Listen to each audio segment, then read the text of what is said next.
नमस्कार, मैं हूं आपके साथ विभा उपाध्याय और बड़ी बहस में चर्चा आज इसी विषय पर कि आखिर हम सुधरने को तैयार क्यों नहीं हैं।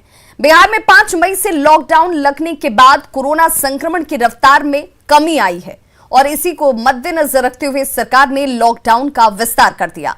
अब 25 मई तक बिहार में लॉकडाउन है। हालांकि लॉकडाउन के दौरान भी लापरवाही की तस्वीरें कम नहीं आ रही। 4 घंटे का वक्त जो आवश्यक वस्तुओं की खरीद बिक्री के लिए दिया गया है, उसमें लोग मनमानी कर रहे हैं और कोविड प्रोटोकॉल की खुलेआम धज्जियां उड़ाई जा रही हैं। नियमों का पालन अस्पताल पहुंचने वाले मरीजों के परिजन तक नहीं कर रहे। वैक्सीनेशन सेंटर्स पर भी नियमों की अनदेखी की जा रही है। तो कब सुधरेंगे लोग? क्योंकि लोग नहीं सुधरेंगे तो इसका खामियाजा बिहार को भुगतना पड़ेगा।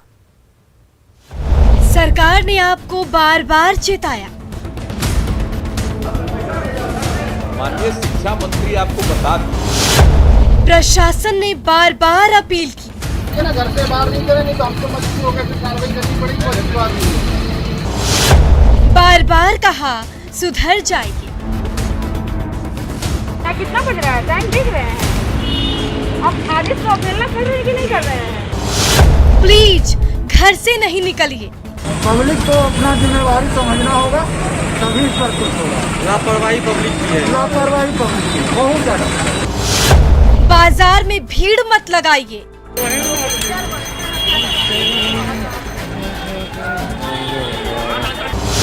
तब भी आप नहीं माने।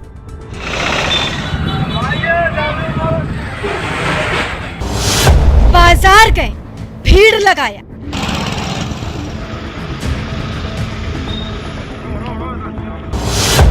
शादी विवाह में भीड़ जुटाया।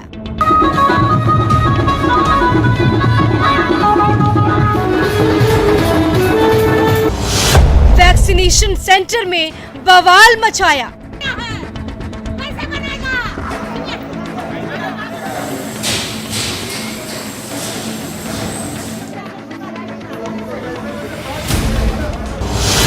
जब आप नहीं सुधरे तो सरकार ने लॉकडाउन लगाया। अब भी वक्त है, सुधर जाइए। प्लीज लॉकडाउन का पालन करिए। अब भी आप नहीं सुधरेंगे तो भुगतेंगे। तो बिल्कुल, अगर अभी नहीं सुधरे तो फिर इसका खामियाजा बिहार के तमाम लोगों को उठाना होगा। हमारे साथ इस चर्चा में विशिष्ट मेहमान जुड़ चुके हैं। उन सभी का तारुफ मैं कराती चलूं। डॉक्टर निगम प्रकाश, शिशु रोग विशेषज्ञ हैं, सर आपका बहुत बहुत स्वागत। ऋचा वात्स्यायन, सामाजिक कार्यकर्ता हैं, मैम आपका भी बहुत स्वागत। और शिवचंद्र सिंह, रिटायर्ड पुलिस अधिकारी हैं, सर आपका भी बहुत स्वागत है। सबसे पहले मेरा सवाल शिवचंद्र सिंह आपसे ही है। चूंकि आपने इस तरह के हालात में जब लोगों को समझाया जाता है, लोगों को बताया जाता है, सबसे ज्यादा ग्राउंड लेवल पर उस चुनौती को आपने महसूस किया होगा। क्या अभी के इस हालात में जहां पर लॉकडाउन को सभी कह रहे हैं कि सबसे कारगर तरीका है, लोग उसे इंप्लीमेंट करने में हिचकिचा रहे हैं, या फिर लोगों की लापरवाही इतनी ज्यादा है कि लोग इसकी संजीदगी को नहीं समझ रहे कि कोरोना कितना भयावह है? सब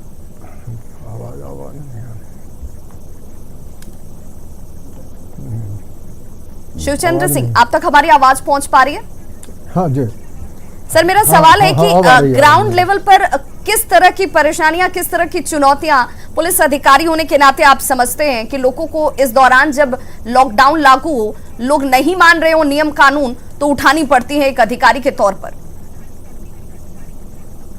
यह महामारी की आपात स्थिति है, पूरा देश भुगत रहा है इसको, और इसकी संजीदगी को समझना अत्यंत ही आवश्यक है। यह जिम्मेवारी सभी नागरिकों की है, जो भी लोग हैं सबकी जिम्मेवारी है। स्थिति यह है कि लोग समझ नहीं रहे हैं। अभी भी मैं आया हूँ रास्ते में तो देखा हूँ न कोई मास्क पहने हुए है, न कोई डिस्टेंसिंग है। जहाँ तहाँ लोग रोड किनारे खड़े हैं, अपना बात कर रहे हैं। मास्क का तो यूज ही समझते हैं कि 25% लोग भी नहीं कर रहे हैं। दूसरा है कि इसको इम्प्लीमेंटिंग अथॉरिटी जो है उनको थोड़ा और सतर्क होना पड़ेगा और थोड़ा मुस्तैद होना पड़ेगा। इसलिए कि हम जहाँ तक देखें सिर्फ ट्रैफिक पुलिस मिला रास्ते पर जो लगा हुआ है पूरे काम में, लेकिन उसके साथ कोई सपोर्ट नहीं है। वहाँ एक दंडाधिकारी होना चाहिए, रीजनेबल पुलिस ऑफिसर होना चाहिए, लोकल थाने का पदाधिकारी होना चाहिए उसके सपोर्ट में, ताकि जो क्योंकि कई जगह झंझट करने का मामला भी सामने आया है लॉकडाउन के को इम्प्लीमेंट करने के दौरान प्रशासन के समक्ष। तो वो स्थिति पैदा नहीं, इसलिए आर्म फोर्स का डेप्यूटेशन उस जगह पर जरूरी है। पुलिस अफसर भी लोकल थाने का हो तो ज़्यादा अच्छा है, उससे सपोर्ट मिलेगा। अगर ट्रैफिक वाले ही कर रहे हैं, दूसरे भी कर रहे हैं, तो उनको सपोर्ट मिलेगा। लेकिन जहाँ लोग मनमानी करते हैं, ज़बरदस्ती करते हैं, वहाँ मैं समझता हूँ अगर ऐसे हम लोग सख्त रहते हैं और दिन, तो ये तो बहुत ही भयावह स्थिति है। इसमें तो मैं समझता हूँ कि 151 में अरेस्ट करके उसको कुछ देर के लिए डिटेन कर देना चाहिए थाने में। सर, ये हमको हालात डिटेन करना तो चाहिए ताकि शहरों उनको में सबक मान मिले। लिया जाए कि शहरों में ये व्यवस्थाएं दुरुस्त भी हो जाएं, वहां पर लोगों के ऊपर जोर आजमाइश की जाए, उन्हें डंडे का डर दिखाया जाए, तब जाकर लोग शायद समझेंगे। बहुत दुर्भाग्यपूर्ण स्थिति है। मैं ये कह रही हूं कि क्या आपको बिना डंडे के डर का आप कोई काम या कानून को मान नहीं सकते हैं? क्या जब तक आपके घर में कोई संक्रमित न हो जाए, जब तक आप खुद उस परेशानी से न गुजरें, तब तक आप नहीं समझेंगे क्या कि आखिर ये कोरोना का कहर किस तरीके से है? लेकिन गांव देहातों में कैसे इंप्लीमेंटेशन होगा? वहां पर चूंकि बाजारों की तस्वीर जो है बहुत डरावनी है, बहुत भयावह है। इतनी गैदरिंग, 4 घंटे की छूट को लोग मिसयूज कर रहे हैं। मैडम 4 घंटा क्या, वो दिन भर लोग गांव में घूमते रहते हैं, वहाँ कोई प्रतिबंध नहीं है, स्थानीय प्रशासन का कोई नियंत्रण नहीं है, कोई वहाँ उनका प्रेजेंस नहीं है। इस स्थिति में मैं तो रिक्वेस्ट करूँगा कि स्थानीय प्रशासन गांव घर में जहाँ जहाँ दुकानें हैं या जहाँ हाथ लगने की जगह है, वहाँ खड़ा होकर इस चीज़ को इम्प्लीमेंट करे। क्योंकि वही गांव में तो बिल्कुल ही मास्किंग भी आपको नहीं, मास्किंग तो मुझे लगता है कि 5% लोग भी नहीं करते हैं वहाँ। मैं गांव से आता हूँ, मैंने गांव की स्थिति हाल में भी देखे, 8 दिन पहले मैं गांव से आया हूँ। कोई असर नहीं है, जबकि गांव में भी फैल चुका है, गांव में ही बीमारी बुरी तरह फैल चुकी है। वहाँ जांच नहीं हो रही, इस चलते वहाँ का रिपोर्ट कम आ रहा है गांव का। वहाँ भी बहुत ज्यादा संक्रमित है लोग। स्थिति है कि देखिए गांव में जब ये संक्रमण फैल चुका है, लोग इसके बावजूद सुधरने को तैयार नहीं है, मानने को तैयार नहीं है। देखिए हम तस्वीरों के जरिए भी दिखा रहे हैं कि क्या हालात हैं, और लोगों से भी बार बार आग्रह है कि अभी भी सचेत हो जाइए, क्योंकि इस महामारी ने अगर आपके अपनों को चपेट में नहीं लिया है तो आपकी लापरवाही बहुत जल्द वैसी स्थिति बना सकती है। हमारे साथ डॉक्टर निगम प्रकाश जुड़े हुए हैं, शिशु रोग विशेषज्ञ हैं। एक डॉक्टर के लिहाज से सर मैं आपसे जानना चाहूंगी, गांव की स्थिति को आप कैसे देखते हैं? क्या वहां पर सिर्फ लोगों को जानकारी नहीं है, सजगता नहीं है, इसलिए ये हालात हैं, या फिर व्यवस्थाओं में कमी है इसलिए ये हालात हैं?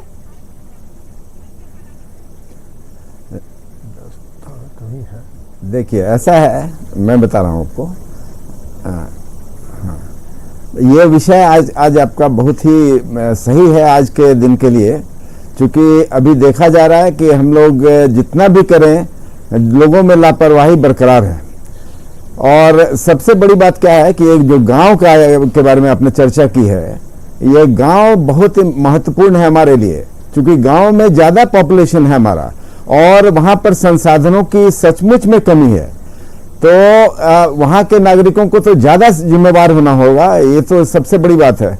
इसलिए हम गांव के लोगों से तो ये अपील करेंगे ही कि जो ये लॉकडाउन है इसका अक्षरशः पालन करें, क्योंकि वहाँ पर जो स्थिति है, अगर वहाँ पर ज़रूरत पड़ी संसाधनों की तो उसमें ज़रूर कमी रहेगी।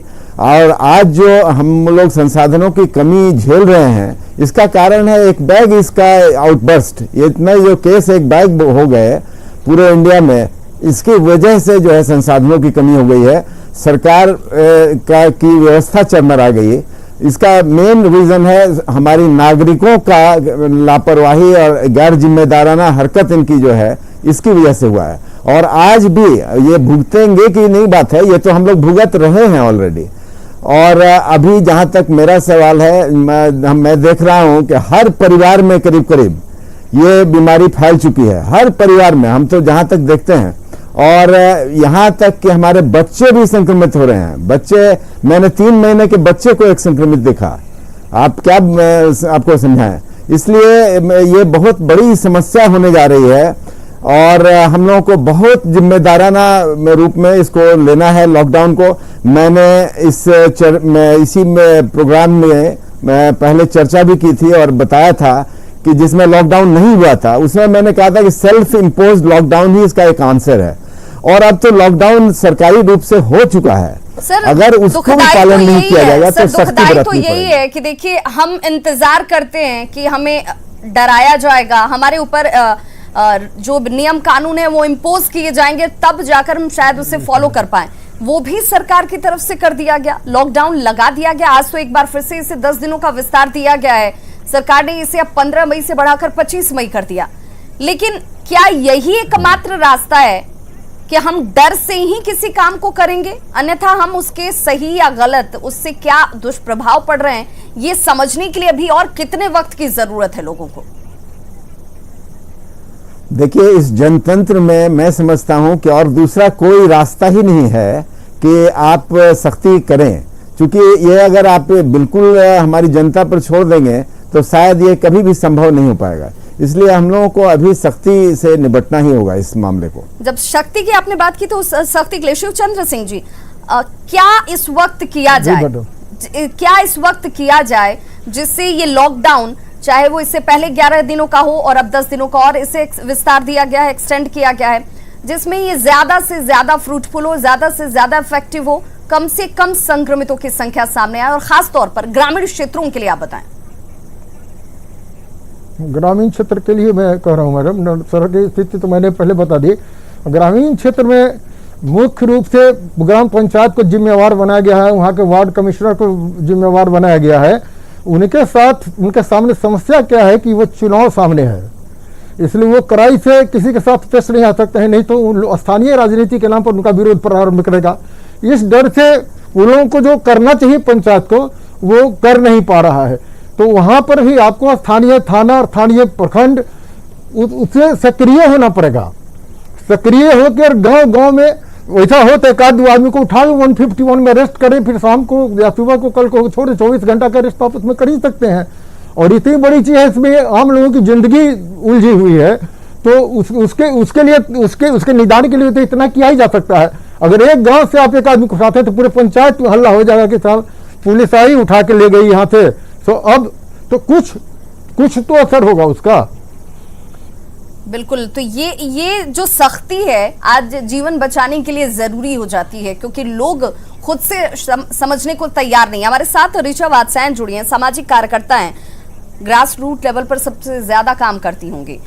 ऋचा वात्स्यायन, इस वक्त जो तस्वीरें हैं वो आपको भी डराती होंगी, आपको भी ये सोचने पर मजबूर कर रही होंगी कि आखिर क्यों हम समझने को, सुधरने को तैयार नहीं है। लॉकडाउन का मतलब नहीं समझ रहे हैं, या जिंदगी का महत्व नहीं समझ रहे हैं, या फिर हम चाहते हैं कि जब तक हम तक परेशानी ना पहुंच जाए तब तक हम इसे नकारते रहें।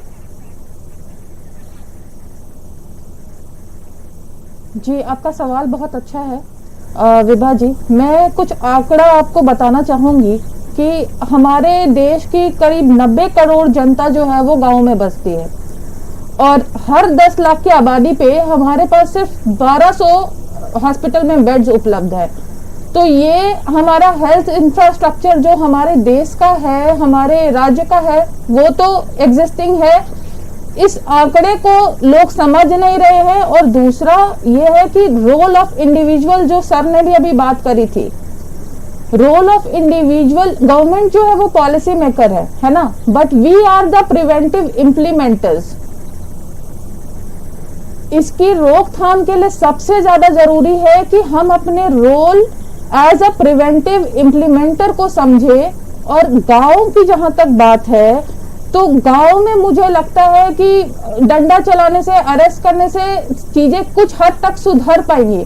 बट अगर हम एज अ सामाजिक कार्यकर्ता, मैं अगर आपको बताना चाहूँ तो गवर्नमेंट को IC campaign, information, education and communication करना चाहिए, जहां पे लोगों को कोरोना की भयावहता का एक छोटा छोटा सेशन लोगों को देना चाहिए, उनको और जागरूक होने की आवश्यकता है।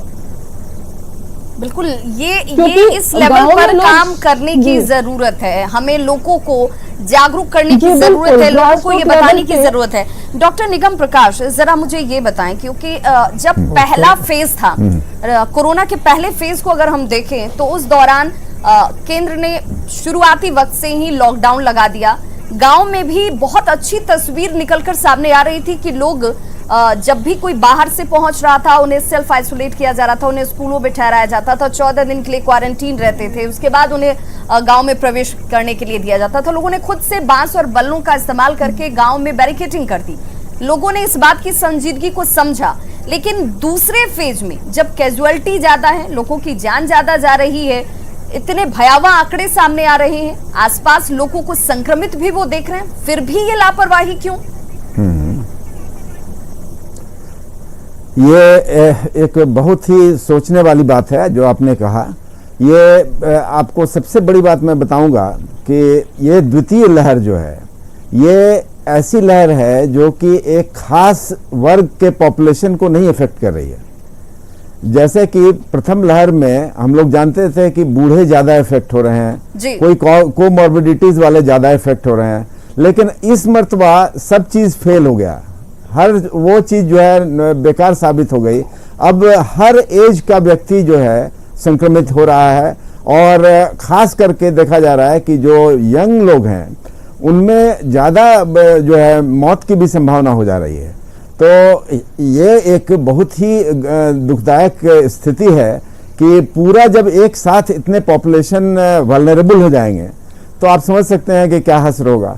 और यही कारण है कि इस मर्तबा जो भी हो, लॉकडाउन के जो इनिशियल फेज था उसमें हम लोगों ने जो वित्तीय हम लोगों का बोझ हो जाता है, हर आदमी बेहाल हो जाता है लॉकडाउन के बाद। जो खास करके गरीब तबके के लोग हैं वो बिल्कुल नाकाम हो जाते हैं, उनको खाने पर लाले आ जाते हैं।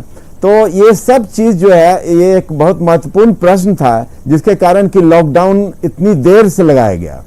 लेकिन लॉकडाउन लगाना तो एकदम आवश्यकता हो गई तभी लगाया गया ना। तो आप ऐसी स्थिति में आप समझिए सरकार ने मजबूरन लॉकडाउन लगाया, अब भी अगर नहीं काम बनेगा तब तो सख्ती करनी होगी ना। यही मैं शुरू से बोल रहा हूं। और इसका कारण सिर्फ यही है कि एक लार्ज नंबर ऑफ पॉपुलेशन एक साथ इफेक्टेड इस मर्तबा हो गए। ये पहले नहीं हुआ था, प्रथम चरण में ये नहीं हुआ था। प्रथम चरण में हम लोग बहुत योजनाबद्ध तरीके से काम कर पा रहे थे, लेकिन इस बार सारी योजनाएं जो है बेकार चली गई। चूंकि एक आपने देखा हो कि 2 से 3 हफ्ते के अंदर ये वोल्केनो की तरह ये आउटबर्स्ट हुआ। तो अब इसमें ये जो है ना किसी सरकार को दोष नहीं दिया जा सकता है, या राज्य या केंद्र। और आपस में भी एक दूसरे से जो ये झगड़ने की नौबत आ रही है इसका भी कोई औचित्य नहीं है। और नहीं कोई कोर्ट सुप्रीम हो या हाई कोर्ट हो ये कह सकती है कि एकदम आपने बेकार काम किया है। सच्ची बात यह है कि ये सोचने वाली बात जरूर थी कि ये द्वितीय लहर जो है ज्यादा खतरनाक साबित होगी। इसका भी प्रेडिक्शन साइंटिस्ट लोगों ने नहीं किया था। उन्होंने कहा था कि संक्रमित ज्यादा लोग होंगे लेकिन सीवियरिटी शायद उतनी न होगी। पहले ये एक भाव था, लेकिन उसके बाद जब देखा गया 1 हफ्ते के अंदर ही ये ऐसा मौत का सिलसिला शुरू हो गया, तो ये एक बहुत ही महत्वपूर्ण स्थिति हो गई जिसके कारण कि आज जो है फिर से लॉकडाउन करने की आवश्यकता। लेकिन इस लॉकडाउन के बावजूद भी लोग आखिर क्यों नहीं सुधर रहे हैं? सवाल तो यही है। शिवचंद्र सिंह, चूंकि एक पुलिसकर्मी जब सड़क पर मौजूद होता है, एक ट्रैफिक पुलिस वाले की जब मौजूदगी होती है, वो बार बार लोगों से आग्रह करता है कि भाई आप क्यों निकले हैं। वो भी एक ड्यूटी अपनी निभा रहा है। लोग अगर किसी वजह से निकले भी हैं, क्या अब आप मान रहे हैं कि बिना सख्ती के, बिना अब उस स्टेज में गए कि लोगों को इस बात का डर हो कि हमारे ऊपर ज्यादा कड़ी कार्रवाई हो सकती है, उसके बगैर ये हालात नहीं सुधरेंगे? और 4 घंटे की जो ढील है, क्या उस पर भी विचार करने की जरूरत है कि ये ढील का बेजा इस्तेमाल हो रहा है, अब इस पे भी शायद कड़ाई की जरूरत है? अगर संभव हो तो वो भी किया जाए, संभव हो तो उस समय को भी कम किया जाए, क्योंकि हम इसमें भी जो समय दिया गया है इसमें काफ़ी भीड़ होती है दुकान पर। आप देखिएगा जो भी अच्छी दुकान है किराना की, वहाँ कोई आपको मास्क लगाए बहुत कम मिलेगा, और शरीर से शरीर लोगों का एक दूसरे से जो है तो सटते रहता है। तो कोई डिस्टेंसिंग नहीं हो पाती है दुकान में भी, और जब एक आदमी निकलेगा तो कई जगह जाके वो इन्फेक्ट करेगा। तो उस स्थिति में तो और ही कड़ाई की जरूरत है। सर, ये जो अगर कम कर टाइमिंग जाए चेंज समय- की गई समय है, को इस और कम बार कर जाए तो- लॉकडाउन को जब विस्तार दिया गया, टाइमिंग भी चेंज की गई। शहरी क्षेत्रों के लिए अलग टाइम कर दिया गया, ग्रामीण क्षेत्रों के लिए अलग टाइम कर दिया गया। शहरों में 6 से 10 किए गए हैं ये 4 घंटे की ढील का टाइम, जबकि ग्रामीण क्षेत्रों में 8 से 12। ये कितना फायदेमंद आपको नजर आता है? टाइमिंग का कोई फर्क पड़ेगा क्या? शहर में तो टाइमिंग से ज़्यादा नहीं, बहुत ज़्यादा अंतर मुझे नहीं लगता है कि पड़ेगा। लेकिन गांव में वो 4 घंटा करने से भी कोई फायदा नहीं। जैसा वो 4 घंटा होगा वैसा है उसका आगे का बाकी का 20 घंटा होगा। सिर्फ रात में 7-8 बजे के बाद आपको आदमी नहीं मिलेगा, तो सोया मिलेगा घर में। लेकिन सुबह 6 बजे से फिर गतिविधि प्रारंभ हो जाती है और लोग क्षेत्र में निकल जाते हैं, बेहिचक निकलते हैं, बिना कोई परवाह के निकलते हैं। जबकि मैं तो कह रहा हूँ कि मेरे गांव से 3-3 लाश उठ चुकी है कोरोना की। किसी को पता नहीं, न कोई पता करने गया ब्लॉक वाला, न थाना वाला पता करने गया कि कैसे वो आदमी मरा है। न कोई टीम जा रही है, न डॉक्टर साहब जा रहे हैं, कोई नहीं जा रहा है। ये स्थिति हम एक जगह की आपको बता रहे हैं, मैं समझता हूँ कमोवेश यही स्थिति और जगह ग्रामीण क्षेत्र में होगी। लोग डरते हैं कि जाएंगे और गांव से जाएंगे, कहीं गांव में संक्रमण हो गया तो हम खुद फंस जाएंगे, आइसोलेशन में जाना पड़ेगा, हॉस्पिटल जाना पड़ेगा। इस डर से मुझे लगता है कि इस डर से लोग गांव तक अप्रोच ही नहीं करते हैं। प्रशासन का पहुंच वहां तक नहीं, सवाल तो यही है ना कि आखिर नहीं कर पा रहा है। प्रशासन की पहुंच, स्थानीय प्रशासन तो हर जगह काम करती है, तो क्या स्थानीय प्रशासन की तरफ से भी ढुलमुल रवैया है? वो ये जान रहे हैं कि इनको अगर हम मनाने जाएंगे या इन्हें रोकने जाएंगे तो उसके बाद लोगों की नाराजगी इस तरीके से आएगी कि शायद वो मुश्किलात और ज्यादा पैदा कर दें, इसलिए छोड़ दिया गया है? वह भी हो सकता है। जब कम संख्या में जाएंगे ज्यादा लोगों गांव में, तो जो हो रहा है सड़क चौराहे पर हो रहा है वही स्थिति उनके साथ निश्चित रूप से हो सकती है। इसलिए मैं कहता हूं कि एक दंडाधिकारी की प्रतिनियुक्ति भी पुलिस के साथ होना चाहिए। रूरल पुलिस में भी हर थाने में मजिस्ट्रेट को तैनात कीजिए, सेक्टर्स सेक्टर्स बना दीजिए कई पंचायत के मिला के, और लोग पेट्रोलिंग करें, देखें गांव में कहाँ क्या हो रहा है, नहीं हो रहा। जहाँ हो वहाँ आर्म फोर्स रहेगा उनके साथ, तो सख्ती करके अपना लोगों को अपने साथ करके, कुछ लोगों को अपने साथ कर लेंगे सामाजिक कार्यकर्ता। डंडे और जुर्माने से भी अगर ये डर भी लोगों को हो, अगर उन्हें किसी चीज के लिए फाइन किया जाने लगे, जो कि शहरी क्षेत्रों में तो किया जाता है, अमूमन ग्रामीण क्षेत्रों में ये तस्वीर नहीं दिखती है। लेकिन आज परेशानी इस बात की कि लोग इस 4 घंटे की ढील को भी क्या अपने आवश्यकता के अनुसार, ये आवश्यकता की कोई सीमा नहीं है, लोग उस तरीके से इसे मिसयूज कर रहे हैं। ऋचा वात्स्यायन, आखिर में आपसे जानना चाहूंगी, क्या किया जा सकता है जिससे हम पूरे एक बड़े तबके को, जिसका जिक्र आप भी कर रही हैं कि ग्रामीण क्षेत्रों की आबादी तो सबसे ज्यादा है, अगर बिहार के लेवल पर बात की जाए, वहां पर इस वक्त प्रायोरिटी लेवल पर सरकार जब विस्तार दे रही है दिनों का और लॉकडाउन के तौर पर, तो इसे भी इंप्लीमेंट किया जाता, तब ज्यादा ये फ्रूटफुल होता, ज्यादा फायदेमंद होती। देखिए, मैं वापस से यही बोलूंगी कि सख्ती पॉलिसीज गवर्नमेंट ने बहुत बना ली, वैक्सीनेशन आ गया, लेकिन लोगों के बीच में अभी भी बोलूंगी जो पंचायत लेवल पे जागरूकता होनी चाहिए वो नहीं हो पा रही है। अब जरूरी है, ये सब कुछ करके आपने देख लिया, बट फिर भी अगर लोग नहीं मान रहे तो अब उन्हें प्यार से इस महामारी की भयावहता को समझाना होगा, जिसके लिए भी सरकार ही रिस्पॉन्सिबल है। सरकार को अब आईसी के तरफ भी अपना पॉलिसी बनाना पड़ेगा। बहुत एक आखिर में एक बहुत महत्वपूर्ण बात आपने की, क्या इस वक्त चूंकि 50% स्ट्रेंथ पर शिक्षक काम कर रहे हैं, कई ऐसे विभाग हैं जो सिर्फ 50% स्ट्रेंथ पर काम कर रहे हैं, बाकी 50% लोग अपने घरों पे मौजूद होंगे, तो क्या उन लोगों के जरिए ग्रामीण क्षेत्रों में लोगों को जागरूक किया जा सकता है, उनके जरिए लोगों को ये जानकारी दी जा सकती है कि आप इसे हल्के में मत लीजिए, गांव में अगर ये संक्रमण इस तरह से फैला है तो इसकी भयावहता व्यवस्थाओं के तौर पर आपको उठानी पड़ सकती है? जी बिल्कुल, मुझे लगता है अभी तक गांव में लोग कोरोना महामारी की भयावहता को पूरी तरीके से समझ ही नहीं पाए हैं। लोग मैं कुछ दिन पहले जब थोड़ी ढिलाई हुई थी, मैंने ट्रैवल किया था बिहार के अंदर ही, और मैंने पाया कि रेल में बहुत लोग कोरोना के वजूद को ही नहीं मान रहे थे। तो इस तरह की मानसिक स्थिति है लोगों की गांव में कि कोरोना जैसा कुछ है ही नहीं। ये बहुत बड़ा कारण है कि लोग आज उस इतनी सख्ती होने के बावजूद भी रोड पे आ रहे हैं, क्योंकि वो कोरोना के वजूद को ही नहीं मानते हैं। तो आखिर मुझे उस लगता है लेवल कि पर जाकर लोगों काम को- करने की जरूरत है। पहले चरण में हम नहीं समझ जी, पाए, पंचायत दूसरे लेवल फेज पर में भी हम जागरूकता। कैजुअलिटी के बाद नहीं समझ पाए। तो क्या हम इंतजार कर रहे हैं इससे ज्यादा भयावह स्थिति का? बहुत जरूरी है कि वक्त रहते खतरे से पहले आगाह होते हुए इसे लेकर ग्रास रूट लेवल पर काम करने की। बहुत बहुत शुक्रिया आप सभी मेहमानों का हमारे साथ इस खास चर्चा में जुड़ने के लिए। और एक बार फिर से न्यूज़ 18 आप सभी दर्शकों से, सभी लोगों से अपील करता है, आप सुरक्षित रहेंगे तो आपके अपने सुरक्षित होंगे। कोरोना गाइडलाइंस का पालन कीजिए, लॉकडाउन को सख्ती से इंप्लीमेंट कीजिए और देखिए फिर उसके बाद जिंदगी पर जीत कितनी आसान और सहज है। बहुत बहुत शुक्रिया हमारी इस चर्चा में जुड़ने के लिए।